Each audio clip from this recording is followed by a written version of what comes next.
जय Hind. So friends, आज के सेशन में हम बात करेंगे एक ऐसी मिस्टेक के बारे में जो कि आप कर सकते हो जब भी किसी बड़े कॉम्पिटिटिव एग्जाम की प्रिपरेशन कर रहे हो। वो एग्जाम जेई हो सकता है, नीट हो सकता है, यूपीएससी हो सकता है, गेट हो सकता है, कोई भी एग्जाम हो सकता है, बट ये गलती करने की टेंडेंसी आप रखते हो। और अगर आपने इस गलती का ध्यान नहीं किया तो हो सकता है आप अपने रास्ते से भटक जाओ, हो सकता है अपनी मंजिल तक ना पहुंच पाओ, और अगर पहुंचो तो टाइम से ना पहुंचो। सो हमने ये गलती नहीं करनी है। मैं किस गलती की बात कर रहा हूं? अननेसेसरी बुक्स पढ़ने की। ऐसी बुक्स जो कि एग्जाम पॉइंट ऑफ व्यू से इतनी रेलेवेंट नहीं है, ऐसे बुक्स जिनको अगर आप नहीं भी पढ़ोगे तो आपकी एग्जाम परफॉर्मेंस पे कोई नेगेटिव इंपैक्ट नहीं पड़ने वाला है। ऐसी बुक्स जिनको अगर आप पढ़ भी लोगे तो आपकी एग्जाम परफॉर्मेंस कोई सडनली बूस्ट नहीं होने वाली है। ऐसी बुक्स जिनसे आप कुछ अगर डिराइव करते हो तो आपको बाद में ये लगेगा कि एग्जामिनेशन पॉइंट ऑफ व्यू से इतना इंपॉर्टेंट नहीं था और मैंने जितना अपना टाइम और एनर्जी इस पे इन्वेस्ट किया है वो वर्थ नहीं था। मैं असल में कौन सी बुक्स की बात कर रहा हूं? ये सेट ऑफ बुक्स यूनिफॉर्म नहीं है सब कॉम्पिटिटिव एग्जाम्स के लिए। हर कॉम्पिटिटिव एग्जाम के लिए ये अलग एक सेट ऑफ बुक्स है।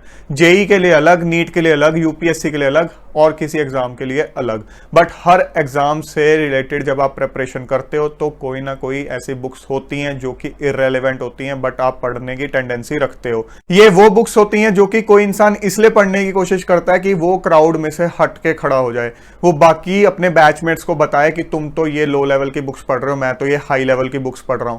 वो ये चाहता है शो करने के लिए कि बाकी जो सब पढ़ रहे हैं मैं उससे थोड़ा हट के पढ़ूं।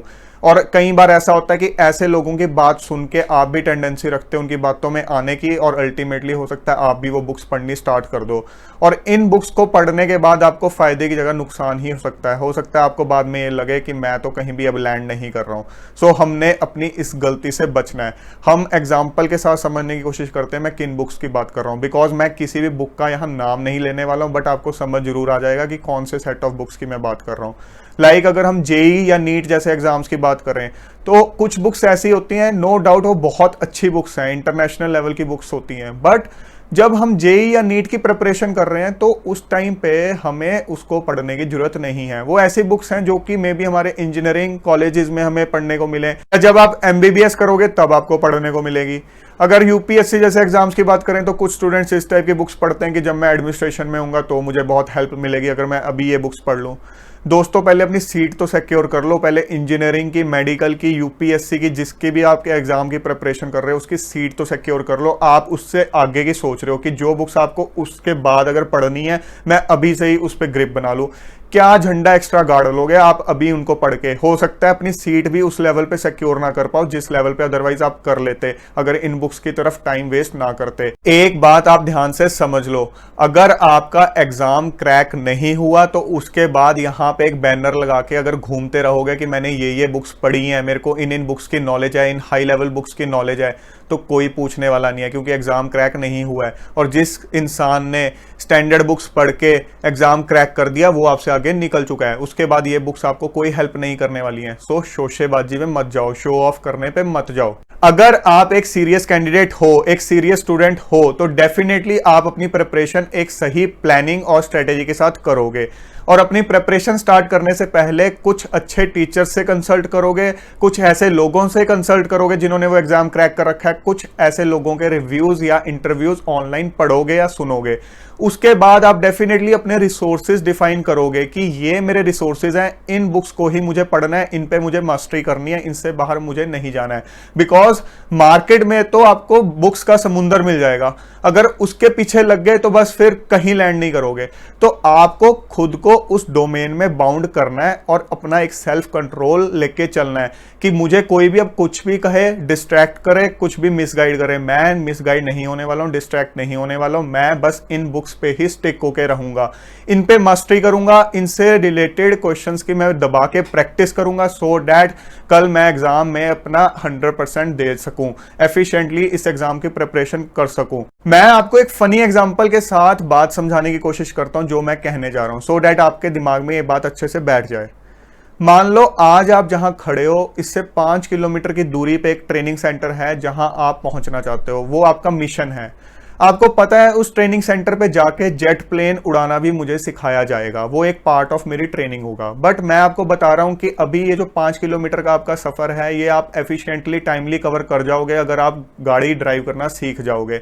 अच्छे से अगर आप गाड़ी ड्राइव करना सीखो। सो आज आपका मिशन है, मुझे अच्छे से गाड़ी ड्राइव करना सीखना है। रास्ता थोड़ा खतरनाक है, बट अच्छे से अगर मैं एफिशिएंटली सीख जाऊंगा गाड़ी चलाना तो मैं अपनी डेस्टिनेशन पे पहुंच जाऊंगा। सो अब आपने गाड़ी ड्राइव करना सीखना स्टार्ट किया।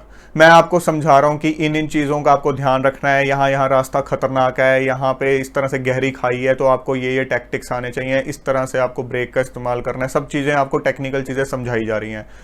थोड़ा सा आपने सीखा, सडनली आपने अपने किसी बैचमेट को देखा कि वो तो जेट प्लेन की ट्रेनिंग ले रहा है। सडनली आपने ऊपर देखा कि वो तो जेट प्लेन में उड़ता जा रहा है और वो आपको चिढ़ा के गया, यार मैं तो जेट प्लेन सीख रहा हूँ, तू अभी गाड़ी चलाना ही सीख रहा है। आप डिस्ट्रैक्ट हो गए। और अगर हम उस बंदे के रेफरेंस में बात करें जो कि आपका बैचमेट है और जेट प्लेन की ट्रेनिंग ले रहा है साथ साथ, तो हो सकता है उसकी मेंटेलिटी ये हो कि क्या इस खतरनाक रास्ते को मैं गाड़ी से पार करूंगा, मैं सीधा जेट प्लेन की ही ट्रेनिंग लेता हूँ, सीधा जेट प्लेन से ही पार करने की कोशिश करता हूँ। तो इस चक्कर में वो उसकी ट्रेनिंग ले रहा है। अब आपने उसको देखा है तो आप डिस्ट्रैक्ट होके हो सकता है ये सोचो कि यार गाड़ी की ट्रेनिंग छोड़ो, मैं भी जेट प्लेन की ट्रेनिंग लेना शुरू करता हूँ। अभी आपकी गाड़ी की ट्रेनिंग पूरी नहीं हुई, आपने जेट प्लेन की ट्रेनिंग लेने का पहले ही सोच लिया। होगा क्या ओवर द टाइम? हो सकता है ना आप गाड़ी की ट्रेनिंग ढंग से ले पाओ, ना आप जेट प्लेन की ट्रेनिंग ढंग से ले पाओ, और लैंड कहीं भी ना करो, अपने मिशन पे बिल्कुल पहुंच ही ना पाओ टाइम पे। आपका मिशन हो गया फेल। हो सकता है आपने गाड़ी चलानी तो सीख ली, बट इतने अच्छे से नहीं सीखी जितने अच्छे से तब सीख लेते अगर आप जेट प्लेन की ट्रेनिंग की तरफ ध्यान ना देते। हो सकता है मिशन तक पहुंच जाओ, बट इतने अच्छे से ना पहुंचो जितने अच्छे से तब पहुंचते अगर दूसरी तरफ डिस्ट्रैक्ट ना होते। और हो सकता है क्योंकि ट्रेनिंग आपकी गाड़ी की भी अच्छी नहीं थी, कहीं ना कहीं खाई में गिर जाओ और मिशन आपका फिर फेल हो जाए। और मैं कहता हूं अगर आपने जेट प्लेन चलाना सीख भी लिया इतने कम टाइम में, तो ये सोच के देखो कि डिस्टेंस जो आपको कवर करना था वो सिर्फ 5 किलोमीटर का था, तो क्या ये स्मार्ट वर्क कहलाएगा? और हो सकता है जेट प्लेन के रेफरेंस में सोचो तो जितनी देर में तो आपका जेट प्लेन टेक ऑफ करके मोमेंटम गेन करेगा, 5 किलोमीटर तो वैसे ही निकल जाएगा। तो हो सकता है आप कहीं और ही लैंड कर जाओ अपने मिशन से बहुत दूर। फिर मत सोचना कि मैं भटक गया हूं, एक पता नहीं कौन सी दुनिया में ही लैंड कर गया हूं। इस तरह की सिचुएशन अपने लिए बिल्कुल भी क्रिएट नहीं करनी है। आई होप आप समझ गए हो कि मैं इस एग्जांपल के साथ आपको क्या समझाने की कोशिश कर रहा हूं। दोस्तों, अगर आपको लगता है कि आपकी जो गाड़ी की ट्रेनिंग है वो टाइमली कंप्लीट हो गई है, अब आपको गाड़ी अच्छे से चलानी आ गई है, तो अच्छे से प्रैक्टिस करो, अच्छे से रिवीजन करो। मतलब अगर आपने जो आपकी स्टैंडर्ड बुक्स हैं वो टाइमली कंप्लीट कर ली है, आपको लगता है उन पे आपने मास्टरी कर ली है, तो ज़्यादा से ज़्यादा रिवीजन करो, प्रैक्टिस करो, सो डैट आपकी परफॉर्मेंस बेस्ट हो, आप अपना बेस्ट दे सको। So friends, you have to do smart work, you have to concentrate on quality rather than quantity.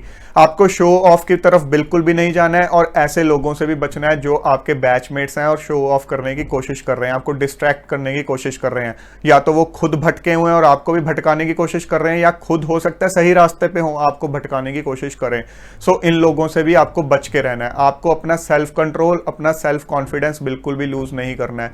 जो स्टैंडर्ड ऑफ बुक्स आपने इधर उधर से अच्छे रिसोर्सेज पता किए हैं उन पे ही आपको स्टिक होके अच्छे से मेहनत करनी है।